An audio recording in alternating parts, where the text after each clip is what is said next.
Welcome to Nubian Narrator News, where the truth doesn't get tranquilized for public comfort.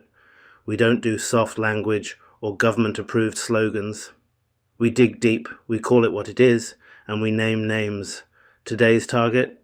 Britain's broken mental health system, not in theory, in practice. Two former classmates dead after being treated at the same NHS mental health hospital.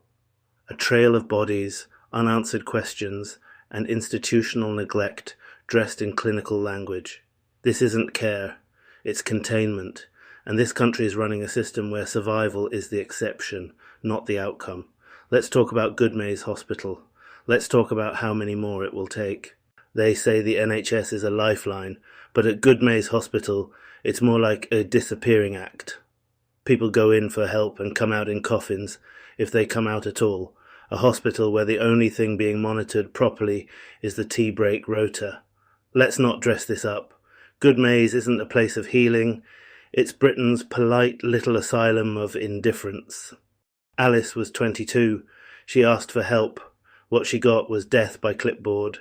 The trust, North East London NHS Foundation Trust, was dragged into court for corporate manslaughter. Let that sink in. They weren't accused of being a bit sloppy. They were accused of killing someone through sheer institutional negligence.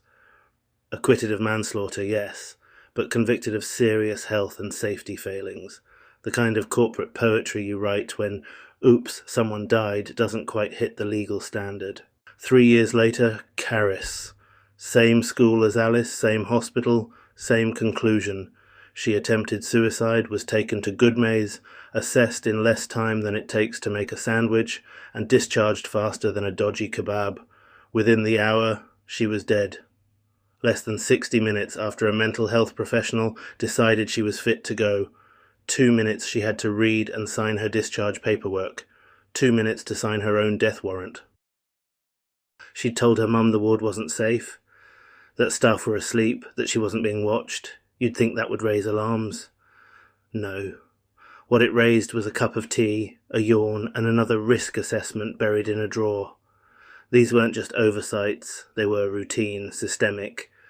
People were marked checked when they weren't. Some weren't even alive when staff ticked them off as fine. One patient was recorded as alive and well days after being found dead. Days. The records had more faith in his recovery than the autopsy. Let's talk observations. These are supposed to happen every 15 minutes for at-risk patients, and yet multiple inquests revealed patients not being seen for hours. The kind of lapses that should make headlines made nothing more than internal memos. When the people who are meant to be watching you are busy napping, that's not mental health care. That's state-sponsored abandonment. And Caris wasn't the only one. Chantel ran away from the ward 20 times. 20. You'd think after the third or fourth escape someone might ask, should we secure the doors? But no, she escaped, returned injured, once even stabbed, and still they called it a care plan. It's not a care plan, it's a DIY kit for tragedy. And all this despite coroner after coroner sounding the alarm. For over a decade, prevention of future deaths reports have piled up like unread emails. At least 20 in just 10 years, and that's just for this one trust. Every report a warning, every death a lesson learned. And yet here we are, still learning, still burying. The system's response? We've reviewed our procedures. Translated into plain English, we moved the deck chairs, but the ship is still sinking. New risk assessments, new training, new ways of nodding earnestly in interviews while quietly doing absolutely nothing. Now zoom out, because Goodmayes isn't the problem, it's the blueprint. In the last 5 years, over 230 inpatient suicides in NHS mental health units across England. That's not a blip. That's a national epidemic disguised as service delivery. Staff shortages, unqualified carers, wards filled with mould, sewage leaks, broken windows, and even rats. Britain's healthcare hospitality, now with bonus vermin.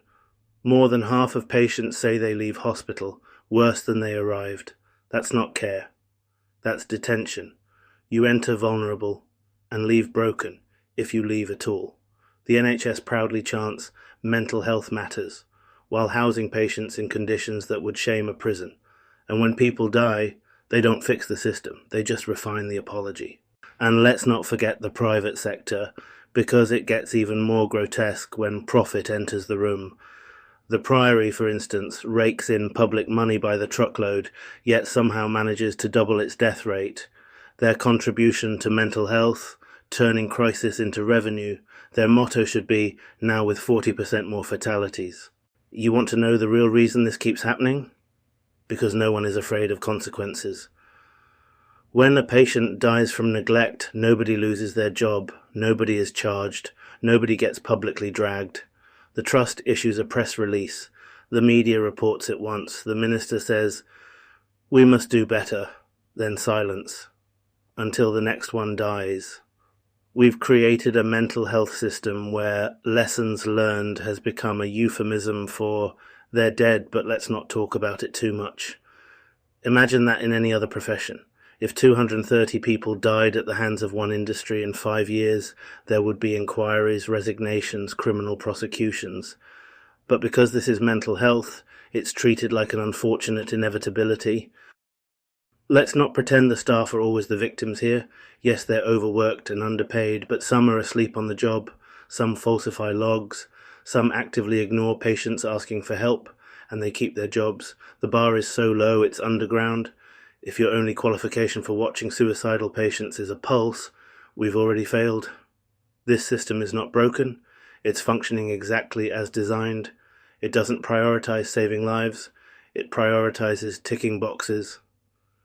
Did we see the patient? Tick. Did we fill out the form? Tick. Is the patient still breathing? Oh, missed that one. Never mind, we'll write the next report in a more sensitive font. What's needed now isn't a review, it's a reckoning. Mandatory audits with real bite, legal accountability when observations are skipped or faked, transparency that puts data in the hands of families, not locked behind confidentiality until someone dies. If a patient goes unsupervised for hours and dies, there should be arrests, not emails, not apologies, handcuffs. And the government? You can save your green ribbons and Instagram posts for Mental Health Awareness Week. Start with funding mental health services like they matter. Stop treating psychiatric wards like spare broom closets with a therapist. Fix the infrastructure. Inspect, enforce, punish negligence. Because right now, Britain's mental health system isn't a sanctuary. It's a death machine wrapped in paperwork. And no, this isn't just sad. It's infuriating. It's shameful. And it's ours, British through and through. We built it, we funded it, we ignored it, and now we're burying people in it. So the next time someone says we take mental health seriously, ask them, how many bodies does it take before you actually do? Because if good maize is what care looks like, then madness isn't the illness, madness is the system, and it's killing us. Stay tuned for a quick message from our sponsors. Clean slate. NHS records redacted while you wait. Has your mental health trust failed you? Died under their care? Oops! With Clean Slate, we'll whitewash your case notes, lose the incident report, and reschedule your inquest until the sun goes supernova. Clean Slate, because accountability is bad for optics. Better Lie. Corporate therapy for the soul, brought to you by the UK's leading private equity firms. Now you too can pay £120 per hour to hear, have you tried journaling, from a wellness intern with a Wi-Fi diploma? Better Lie, because healing is only for those with a debit card. Mentalhealth.gov.uk's Mood Monitor. Track your mood in real time, so the government can ignore it in real time. Whether you're suicidal or just a bit off, Mood Monitor will help translate your pain into a downloadable spreadsheet that no clinician will ever read. New feature. Auto replies that say, "Sorry, we're experiencing high demand." NHS Sleep and Stay. Hotel? No. Psychiatric bed? Still no. where the waiting list is longer than your trauma history. Featuring the revolutionary Maybe Next Month package, including access to 1 receptionist and 0 treatment. Book now and receive a complimentary pamphlet on how to meditate your way out of a breakdown. Serenity, tranquilization for the masses. Why treat trauma when you can just suppress it? Brought to you by the same minds who thought cutting mental health funding and calling it streamlining was a good idea. Now in extra strength doses for those pesky moments when reality tries to intrude. Side effects may include apathy, delusion, and voting Conservative again.